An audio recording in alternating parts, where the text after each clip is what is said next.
welcome to Flooring Models on Test. We have AK Interactive's Real Colours. Now, if you're a bit like me, I first heard about these a few months ago, and to be honest with you, I was like, oh great, just what the hobby needs, another paint manufacturer. Let's face it, recently the hobby has been absolutely flooded with paints. It looks like his world and his wife has just thought, look, because let's face it, paint is really easy stuff to manufacture. It's very cheap to make as well. Most of the cost of it is in the packaging, to be honest. And it looks like everybody suddenly thought, oh look, you know, this seems to be the new thing, especially lacquers and this thing like that. So everybody has gone out and done a complete new range of colours. And to be honest, some of them haven't been bad. And I must admit, I did jump on that bandwagon as well with MRPs. Absolutely love their paints. So I decided to switch a lot of my acrylic range, to be honest, from the Vallejo range, and I've moved it now over to the more lacquer-based stuff with MRPs. Now, I haven't got the entire set. I'm not a collector or a hoarder. I tend to just get the colours I use a lot, and away we went. So obviously, over the last sort of, well, year, it looks like every manufacturer come along, and these are new and improved and are fantastic, and a lot of them do tend to be lacquer-based. So when I did hear that AK were in the process of just about to release another paint, I was thinking, but it's a lacquer. It's going to be a lacquer, and it's going to be, you know, just like everybody else's. And yeah, yawn, move on.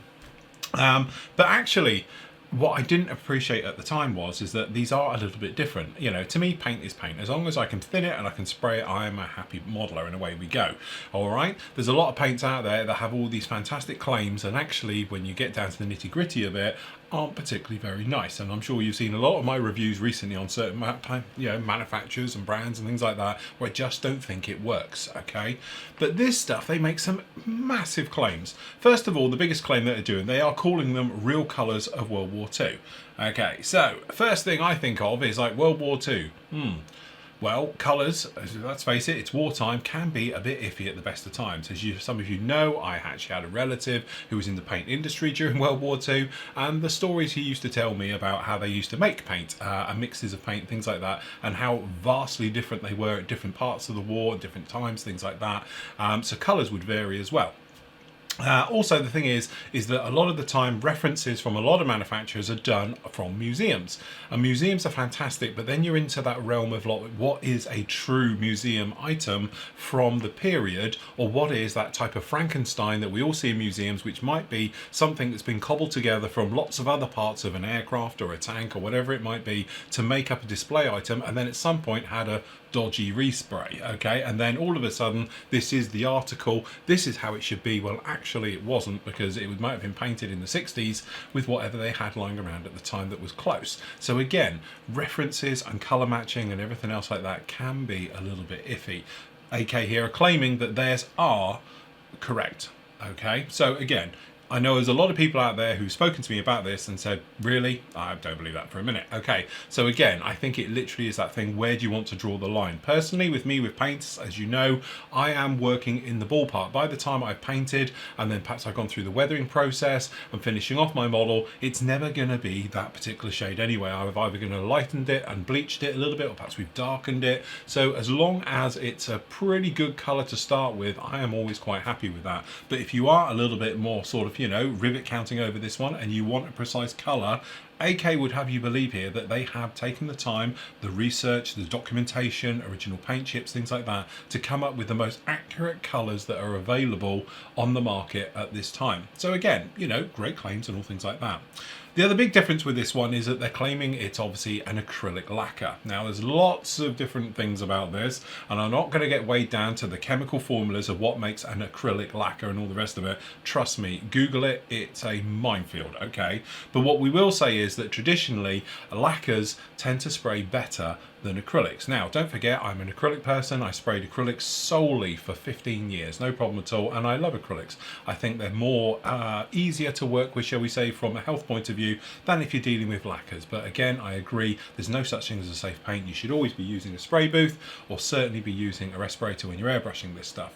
But lacquers tend to be a little bit more forgiving. They tend to flow better with an airbrush. You don't tend to get the drying on the needle, things like that, because lacquers eat themselves, so it's always pushing it out. It's not like an acrylic which can dry. So if you're in a very hot, dry environment, things like that, acrylics can be a little bit of a nightmare to spray. So your traditional acrylics like Vallejos and things like that, you can need a little bit of help. So a few drops of retarder in there. Again, I've done a million videos on this and explained all about it. So again, it looks like we've gone full circle and we're back to using these sort of, you know, synthetic lacquers and things like that.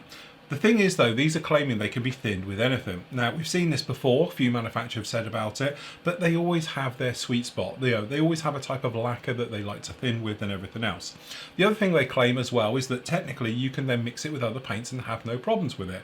Again, this has been trouble with other paint manufacturers because there may be a paint that you've got in your range and you just want to tint the colour a little bit, lighten it, darken it, whatever you want to do, and it doesn't like it. So it tends to go aggressively against each other, i.e. it won't just go together and it goes gritty, or they physically fight against each other, and that's when you get cracking and various things like that in your paintwork.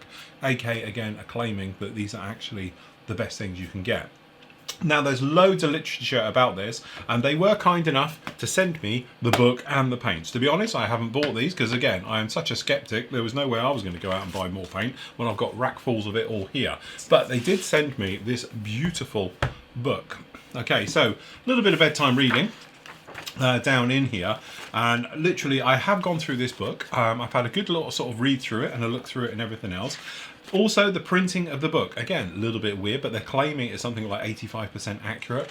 So the colours as well, very difficult. But it has got some beautiful pictures down in here. And as you can see, if you're into your weathering and things like that, you can see these in here. So again, looking down in here, it talks about the actual RAL system, how the colours are, and obviously the different names that they actually have for obviously the pre-war and the actual war names versus other names, things like that, which again, I never knew anything about, so it's quite handy to actually get that. Then this is where they're coming in. They're claiming they've gone through and done the actual colour chips and matched to the said color chips. Okay, so when you're going down in here, you've actually got these on, and again, the printing is supposed to be very accurate. Also, at the same time of doing this one, we do have a color sheet chart as well. Again, it's supposed to be highly accurate printing, so you can see at a glance exactly what colors you should get.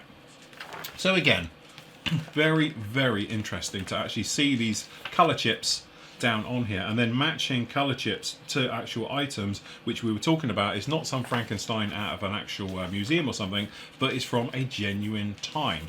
Again, allowing for weathering, but as you can see, the documentation they've come out is very, very extensive. So again, more of those color chips through there, and then obviously different areas. Say the documentation is absolutely phenomenal as it goes through here, but as you can see, talking about the colors and obviously how they came about, where they're being used, on what, and again, these fantastic ones showing the colours, things like that. And then obviously you've got some great profile shots of the actual armour with the colours on and things like that as you make your way through. So as you see, I'm going to skim through this quite heavily, but you've got these beautiful reference shots, but again, just for chipping, stuff like that, for scuffing as well, but also so they're matching the original colours to these items, which are original items and haven't been just repainted somewhere along the line. Again, I think really you have to take into weathering effect here, so the colour may have shifted over time, but again, fantastic reference shots for the helmets and various parts of equipment and various things, as you can see on there. Very, very handy to have. But again, looking for your weathering and stuff like that, you can take your cues from this and then make your way around. So again, it goes on and it goes on and it goes on and it goes on and on and on, as you might imagine. Okay, so then obviously we're talking about the Russian type stuff down in there and the Russian type greens. Then obviously we've got the more European ones. Obviously we're still in the Russian ones here, but again, fantastic right the way through. British stuff. So we've got all the British ones, and talking about the camo patterns and the various colours, the various things all the way through. And we've got the Tunisia in Italy, things like that. And then obviously we've got everybody else's, so we've got the US ones as well, right the way through. So as you can see, you've got everything right the way down in here, showing all of the actual markings, colours, and again, documentation to back everything they're claiming up, which again makes it very, very compelling reading. And to be honest, I sat down with this book for a couple of evenings and had a flick through. As you might know, I'm probably not the best reader in the world for these things. I do tend to get bored quite quickly, but actually it's quite compelling. And you read your way through and you're sorting it out and everything else like that, and actually it's not too bad. So anyway, onto the paint. What I've got down here is a little bit of a test for this thing. First of all, we're going to see exactly what the paint is like, and basically just see how it hand paints, things like that. These are quite thick paints. You do need to thin them. So down in here, I've gone through my repertoire of all the thinners I've got to test it in. We've got a load of cups as well, so we can see how it thins, see how it sticks to the side. Is it going to be truly mixable, things like that. And then last up, we're actually going to airbrush it and see how it performs through an airbrush and things. So to start with, we've got 3 colours, as you can see down in here. We've actually got the RLL 7017, which is the dark brown. Okay, we've also got down in here the RAL 7021, which is the dark grey colour. Okay, and then down in here we've got the actual cream white, which is the RAL 9001. Okay, for that sort of interior armour type colours, things like that. So I thought it'd be quite interesting to sort of put them through their paces to see exactly what we've got. So if we start with this one, to start with, it's the standard 10ml bottle. It is saying it's flammable and all the rest of it, and nasty, and not to eat it and drink it. Okay, that standard Tamia pot size, so you know it's going to fit absolutely fantastic into your normal paint rack, things like that, which is quite handy than having a different type of bottle, which is going to take a little bit more changing your stand, shall we say. Okay, so it sounds pretty wet down in here. These have not been shaken or anything up, so I'm just going to give it a bit of a shake, trying to wake this thing up, and then we'll see exactly what we've got. So you can see we've got a very full pot of paint.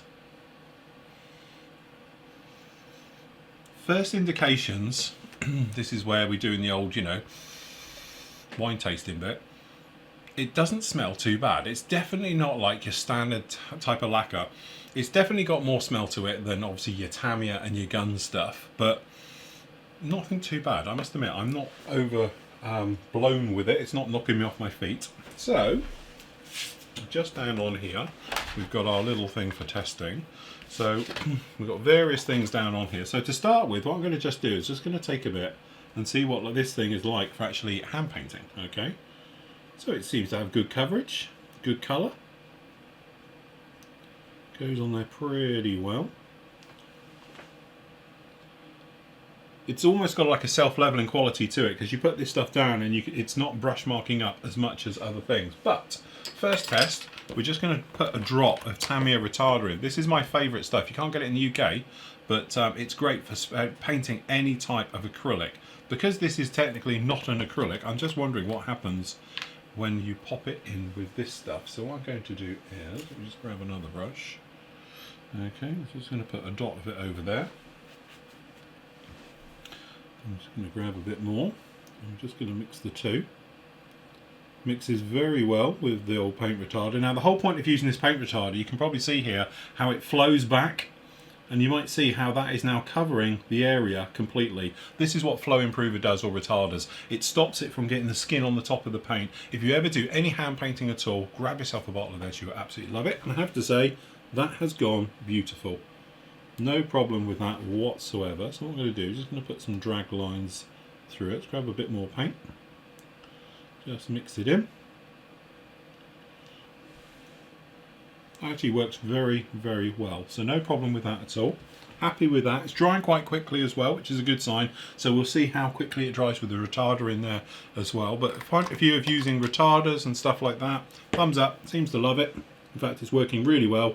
And I don't know how well the camera picks it up, but you can probably see how it's not drying, which is great, because that means it's got time to self-level, it can flatten itself out and goes along. It does claim in the instructions that this stuff, if you over flood it, it doesn't stretch itself apart. And what we mean about that is sometimes you'll get that thing where the paint is really thick around the outside like a tide ring, and you get nothing in the middle, and that's because it's gone to the outsides, or it's gone to and everywhere. This stuff apparently sits quite level, which to be honest seems to have done it no problem at all down in there. So very happy with how that's gone. Okay, so what we're going to do, first test up, to be honest, we're going to grab a couple of pipettes. Okay, what we're going to do is we're going to take the thinners and we're going to see what it thins with and what it doesn't, and how it thins and how it doesn't, and everything else like that. Okay, so what we do is we will take our bits of thinners along here. So again, we've got the everything. So we've got lacquer thinners, we've got IPA or isopropanol alcohol, the really good stuff. Okay, we've got standard Vallejo airbrush thinners. Okay, we've got standard MRP airbrush thinners. This is the acrylic one, by the way. We've got some enamel thinners because I want to try it with that. We've got, weirdly, I don't know where I'll get this stuff from either, but we've got Itali's acrylic thinner. Okay, and actually we've got some life color, and then somewhere as well I have got X28, which is in this bottle, and also I've got some normal distilled water. Okay, so we've got lots of ones around. So what I'm going to do is I'm going to put a colour cup in front of them all, just so we know whose is whose. And then we're going to put a drop of paint in each one, and then we're going to add some thinners, and we're going to see how we go. Alright, so let's get rid of that. So, to do me perfect, here we go. What we're going to do is, I'm going to grab a bit of paint, we're going to put a couple of drops into each pot.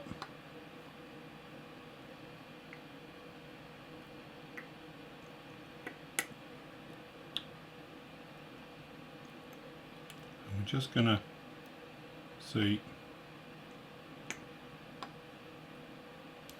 exactly what's going on. The difference with this is that because it's thicker, you can literally make it to any consistency you want, and that is a nice thing, I think. You know, at the end of the day, when you're using other people's paints and stuff, so if you're using like MRP, it's pre-thinned, so you can't make it any thicker if you wanted to. So if you wanted slightly better coverage, you could thicken the paint. Point making greens with MRPs, I think there's a little bit of a problem there because they seem to take a lot of paint to cover. So if you had a thicker paint, then obviously it'll cover quicker and you'll be good to go. So first up, in our little testing here, we have the actual self-leveling thinners, okay, which I think should work an absolute dream. So what we're going to do, we're going to pop a little bit in here. So to start with, we're just going to roll it in the glass just to see how much it thins down. Now obviously this is a pure lacquer. It's going to do the trick very, very well, and I haven't stirred this yet, but as you can probably see, it's eating its way very nicely. So we're going to give this a stir now. Where's my stirrer? Okay, so let's give this a mix. Just down in here. And we would expect this to be as good as you're going to get, to be honest, because it's a lacquer. Lacquer paints eat everything, as we all know, so really this is your sort of benchmark of what probably most of us would all be doing. Okay, so that looks very, very nice indeed. I can't see a problem with that. It's got purely smooth, very nice paint mixture on the sides. I've probably over thinned it if we're honest, but to be honest, that is no problem. Thoroughly mixed, and I think you'd have no problem spraying that at all. We have got a little bit of skimming on the top, so by skimming on the top you might see you've got that little difference in colour, which obviously shows there's a colour modulation down in there somewhere, so it may be just where it hasn't been mixed thoroughly. Okay, but as you can see now, that has done the trick, no problem. But to be honest, we would expect that. So there we go. IPA, so isopropanol alcohol. As I say, this is the good stuff. This is the really thick one. Okay, so in a bit of a mix round, and to be honest, this is the alcohol test. This is the best as you're going to get with an alcohol test. Gives it a hell of a kick. Okay, so that's looking pretty good. So a bit of a mix up. Good old mix in the colour cup. It mixes very nicely, no problem at all. Okay. So looking round, to be honest, pretty much as we'd expect. Smooth, we got no grittiness, there's no separation at all down in there. That generally just looks really very, very nice indeed. Got no problem with that whatsoever. Again, looking great. Okay, that's good. Okay, so next up, getting a little bit weaker now.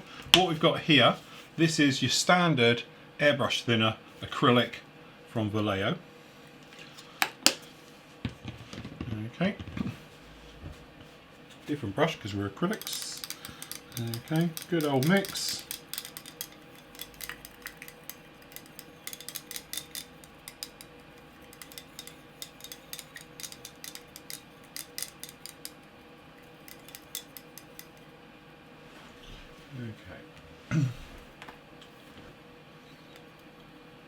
Again, very smooth. Got a little bit of tide work. You can probably see here on the top. Can you see how it's got difference in colour? So what's happening is it's actually got a little bit of separation going down in here. You can see this milky substance appearing on the top, and it's foaming up, making its way through. But it is extremely smooth on the side of the glass.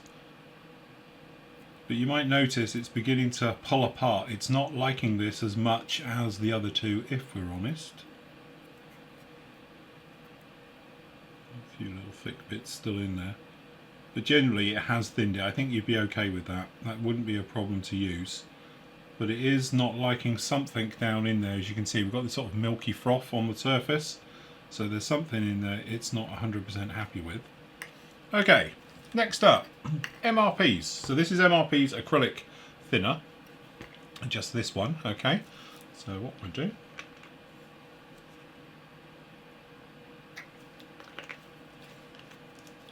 again, something straight away in there. You can probably see that's all changing colour. And it's fizzing and frothing down in there. That's actually doing something in there straight away. So let's give this a mix.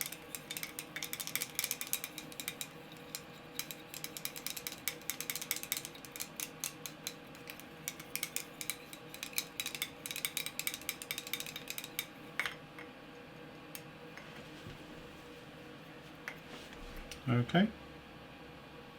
Again, looks like it's fine. It's smooth, there's no grittiness. It's not ripping itself apart, but it's not as smooth as the others. You can probably see how it's draining away off the edge just a little bit. If you tip it forward and then pull back, you can see how it's draining itself down. So although it's doing it, it's not what I would call 100% happy. Okay, enamels. Got to be done. Why not? It says it thins with everything. Okay. New brush, please. Okay, so straight away you can see this is just sitting on the top like oil. It's not mixing whatsoever. Pretty much what I expected, to be honest, because this is not an enamel paint. So what's going to happen is this is just going to clog up and rip itself apart. So there we go. There's your glue now on the brush. Get it all in one. Blech. Okay, not good. So doesn't like being thinned with an enamel, which is, to be honest, what we thought. Because even though they claim you can thin it with anything, I think enamels would have been a step too far. Okay, next up we've got, this is that funny stuff. It's like the white milky stuff that Italeri have as their thinner. To be honest, I haven't used this in so long, the cap's fallen off. Okay, a bit more. Okay, new brush, please.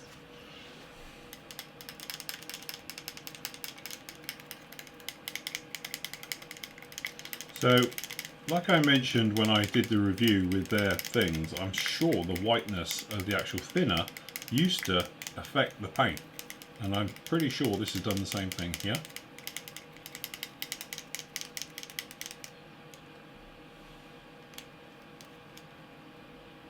But having said that, the consistency is fine. So a little bit frothy, this stuff, and a little bit gritty, but it would do it. It's just that I put a little bit of air in this. Probably see it's nice and smooth as it is past the bubbles. No problem with that at all, actually. Actually, that actually quite likes it. No problem there. Okay, pretty good. Okay, my favourite, life colour. Okay, so this is life colour going in. New pipette. Is that a new pipette? Yeah.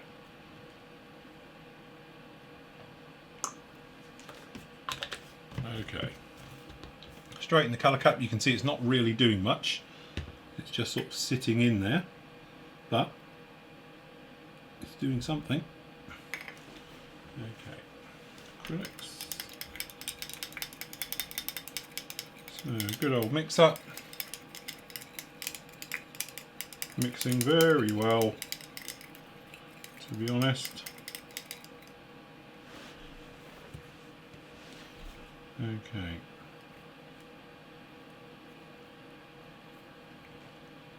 Yeah, have to say, it's smooth.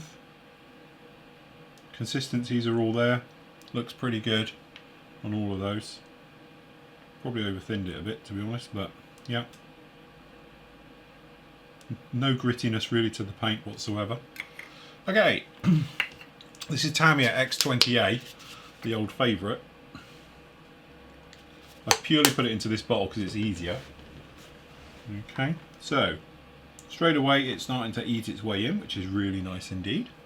Okay, so it's starting to thin off its own back.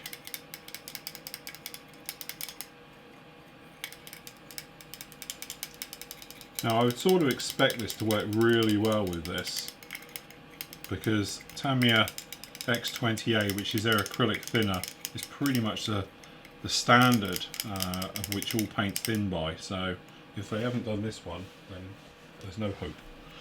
Okay, so running around pretty much as we thought. As you can see, good consistency. We have got this effect in here, you've got this little stuff going on, but you can probably see it's clinging very nicely. It's smooth consistency. What you're looking for is when it falls off of the glass that you don't get grittiness left into it, and it's just smooth as it's falling all back down, and it is. So it's got good coverage, no problem. But to be honest, I'm not surprised about that at all. That is pretty nice stuff.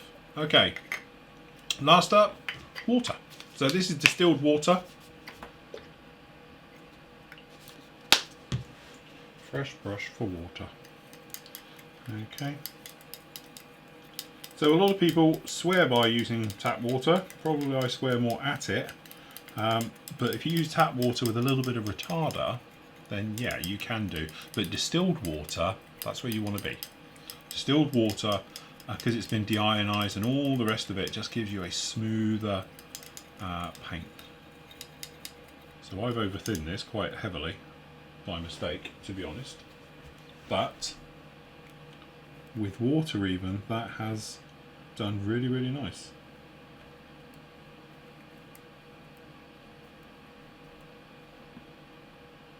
Actually pretty good stuff. It's a little bit gritty, but then this hasn't got all those chemicals and things which break down paint particles and all the rest of it. And to be honest, although I've over-thinned it, that's pretty good stuff.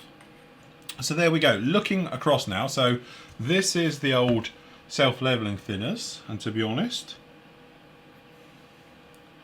I have to say you've got no problem if you want to use self-leveling thinners. That's going to be good. Okay, IPA or isopropyl alcohol, again, it's been stood there a few moments, got no problem with that at all. That worked really, really well. Okay, standard Vallejo airbrush thinners, acrylic, to be honest, seem to do it. Looks really nice. Actually, that's a very, very nice mix. Yeah, no problem with that at all. Okay, MRP's thinner. Again, I think that worked really, really well. Which obviously, don't forget, that's an acrylic. Okay, enamels. Okay, do not use enamels. Doesn't like enamels. Okay, so this is the Italy white milky thinners. I have to say, it's worked lovely. No problem with that at all. Okay, life colour thinners. Probably I've over-thinned it, but actually, now it's been sitting there a while and breathed, that's looking very nice mix. Smooth, no grittiness, just about right. Okay, that's pretty good. Okay, Tamia X28.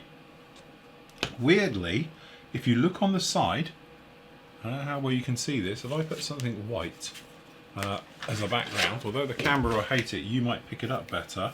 Can you see how gritty that is? So we've got a problem there.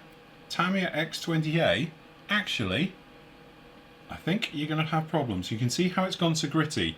So if we put that up against, this is another acrylic airbrush. You can see how smooth that is on the side and hasn't gone gritty.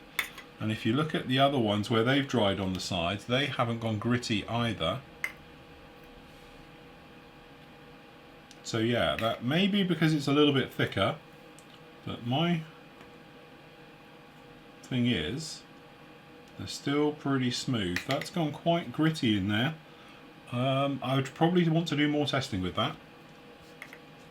Okay, and then good old-fashioned water, which actually no problem at all. It hasn't left any grittiness on the side. As I say, I've over-thinned it a little bit, but actually it looks to be no problem at all. So there we go, pretty good. I have to say, no problem at all. To be honest, enamels, it was only put in there just to see if it would do it with everything. Pretty sure it wasn't ever going to do it, but there we go. Okay, but definitely from looking at this one, if you're looking for a thinner, bearing in mind the only one I haven't got is the one they recommend, but from what you've got lying around, all the rest of it, you're fine literally with self-leveling thinners, no problem at all. Being a lacquer base, you're absolutely fine. IPA, it looks like it thins with that beautifully. Vallejo airbrush cleaner, yeah, it does it. Doesn't do it the sweet spot, no, but it's there. MRP's thinner, seems to like that one. That's their acrylic one, that's the MRP-AT thinner. Actually, bit of a surprise contender, but the Italeri acrylic thinner actually works really well, which who knew. I have to say as well that the life color stuff is okay. It seems to do the trick. I just don't like the way that that's gone with the actual X28. So that's Tamia's thinner. Doesn't seem to like it very well. And as for the water, well, it's doing what you'd expect. It is doing it. So why don't we have a look just down on here to see how this is getting on. And apart from I put my hand in it, you can see that that is still wet down in there. Catch it in the light where this is dry. So obviously with the retarder, it's doing its job. It's slowing down the drying time and everything else like that. So let's have a go with an airbrush. Okay, acrylic airbrush. This one it's got the 0.4 needle set in this one. Okay, so what I'm going to do is I have airbrushes for different things. So this has a 0.2 and this is for lacquers. Okay, so I'm going to put a drop of this in. I'll put it over here now. Okay, we'll just check our flow coming through. Okay. I have to say, you can probably see straight away that that's coming through no problem at all.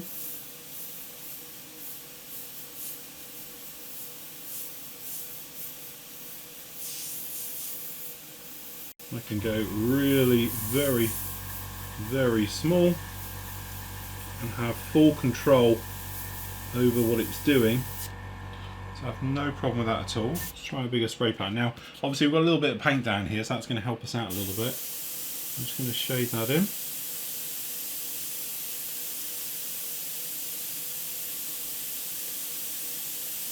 If you guys asking what am I spraying this at, I have no idea. Watch my videos and you'll see that I don't do air pressures, I do listen to your airbrush. If it sounds like it's smooth, it will be smooth. That's got really, really very nice coverage. Because we know that's very, very thin paint.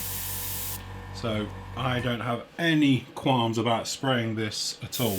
It gives me total confidence, so let's just try and flood somewhere now. So full chat. I'm going to flood it.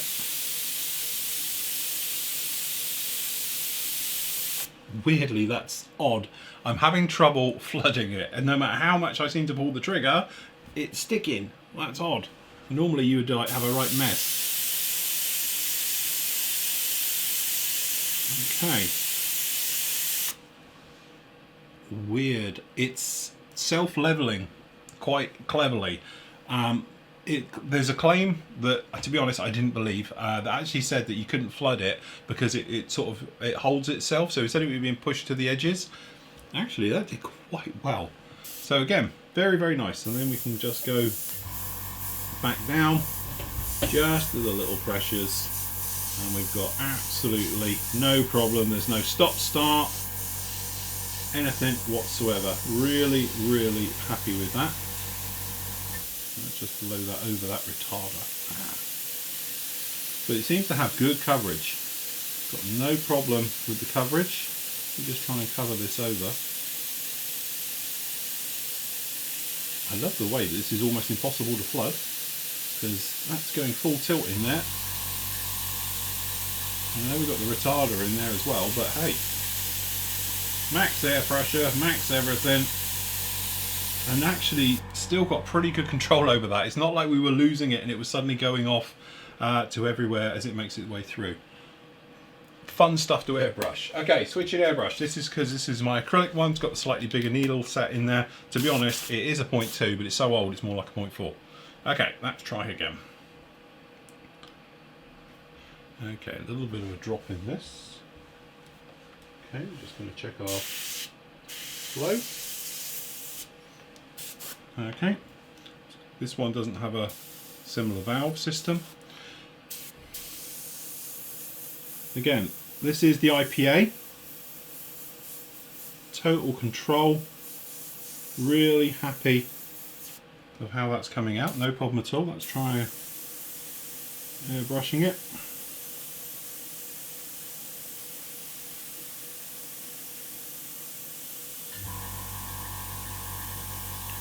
Really very smooth finish, very flat finish. Lovely. Okay, IPA works really well. Not a lot of smell either. So what I'm going to do is I'm just going to blast this out.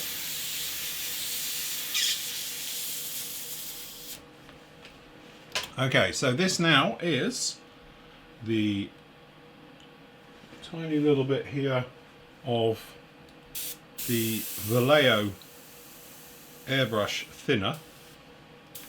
Okay, so we'll check our flow. Happy with that. And obviously we've got different consistencies and different things here. But every time we do, it just gives you confidence to put this down and spray. A bit more here.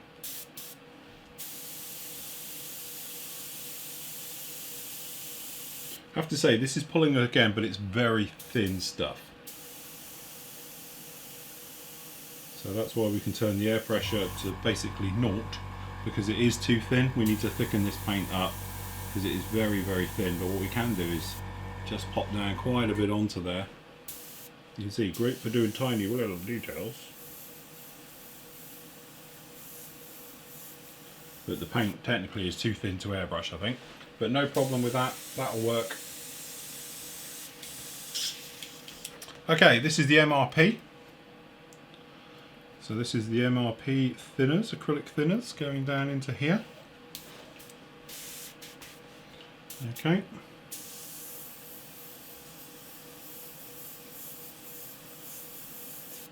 Pretty good stuff.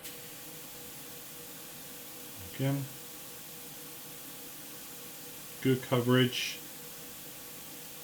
And again, you know, with the mixtures, we're playing with different mixtures and different ratios here, doing this, and it seems to hold its own very, very nicely. Even if you flood it, it's got a little bit of push away, but not as much as, you know, we've had with other paints in the past. So yeah.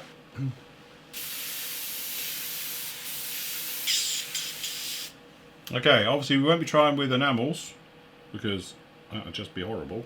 Okay, so in here, this is really thick. We've actually got this is the Acrylic Thinner. Running out of areas now.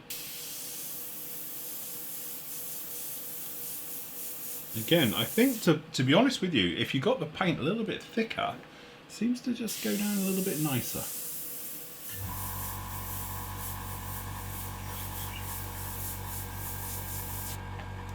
Okay, let's just try and...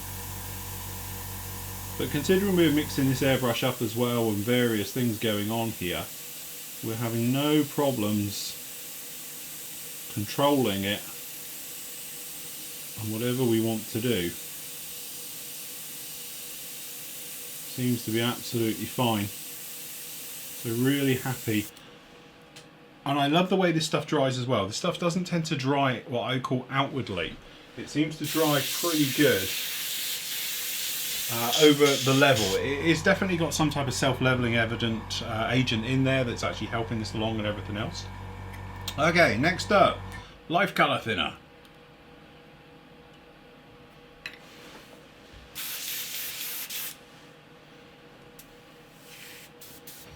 Okay, live colour thinner, here we go. Okay, it's a little bit thin, but I think we have full control, no problem at all. Again, if we just try and put the thought, this is a little bit thin, needs to be a bit thicker. But even though this is thin, as I said, it's got some funny little properties.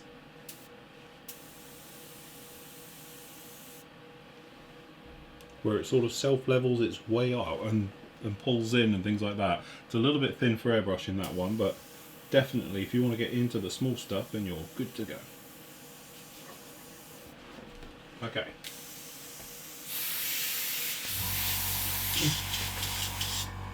Okay, this is Tamia, which now is looking quite cruddy in the colour cup, as you can see. But I expect this to spray pretty nice.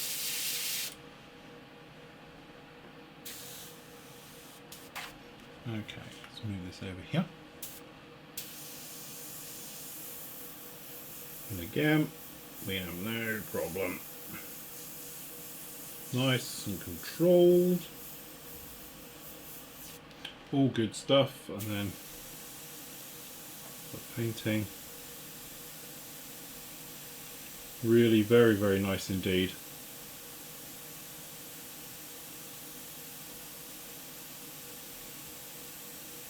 It's funny stuff actually, because normally I'm a great believer in obviously a higher air pressure with acrylics, but because I'm thinking this is an acrylic, my mind is saying you should be higher air pressure, but actually, as you can see, and we're flooding this now, it just lays down and does its job. So I've got no problem with that whatsoever. And again, it's a nice smooth paint finish as well. Okay. Last up, this is water, which is going to be far too thin to airbrush. But in for a penny, in for a pound. Okay. Okay. Which is too thin really to airbrush, but it is working.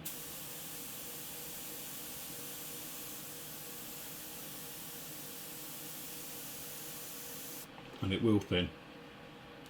And it will spray. No problem at all. But again, a little bit too thin. Blow that out. And there we go. That works really, really well. Now, the biggest other test they do as well is that they do paint compatibility. So they mix it with everybody's paints. But seeing as it mixes with everybody's thinners, I have no doubt that it will not mix with everybody else's. And of course, we've all seen the videos of that as well. Is it any good?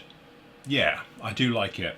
Is it going to be, I'm going to suddenly get rid of my entire MRP paint range and going to switch over to these? No, clearly not. At the end of the day, I think this is one of those paints where it's definitely a game changer. I think it's a very easy paint to use. I think it's one of those things where if you are a little bit like me and perhaps you've got a few different paint ranges in there and perhaps you're building a particular model and you don't have the paint to it, I would highly recommend you try these paints out because they are very, very forgiving. And also you haven't got to spend a fortune on their thinners, their cleaners and all their bits that go with it. You can mix that with any of the other paints in there. So if you do want to do weathering and you want to lighten it, you want to darken it, you want to color shift it, things like that, then obviously you've already got the paints there. You haven't got to then think, oh, I need to have their paints, it needs to mix with it, and then it needs their thinners because it doesn't work with anybody else's. That is why that stuff is so well. And unlike other manufacturers' paints, which we tested recently, which really need their own products, which makes it an incredibly expensive thing to take on a new particular paint range. This is where AK, I think, have actually perhaps had a little bit of forethought here and are thinking that there's so many paints out there, for people to do a complete change is going to cost £200, £300, £400, £500. Okay, this way people can add to their collections as they make their way along and actually mix it with all the paints and the thinners and everything else that they've got there already without having to spend a fortune on all the expensive bits that come after it. It airbrushes, as you can see here, beautifully with pretty much everything, apart from enamel thinners, but it does work really, really well. I can't actually find a fault with this particular paint from an airbrushing point of view. If you were asking me what do I recommend to thin it with, I have to say that either, well, I would say if I was going to be doing it, I'd be using this, which is self-leveling thinners. I think it works exceptionally well and it gave beautiful results, but so did the IPA, so did the actual acrylic airbrush thinners, obviously by Vallejo and also by MRPs. It worked really well with Italeri's one. Who knew?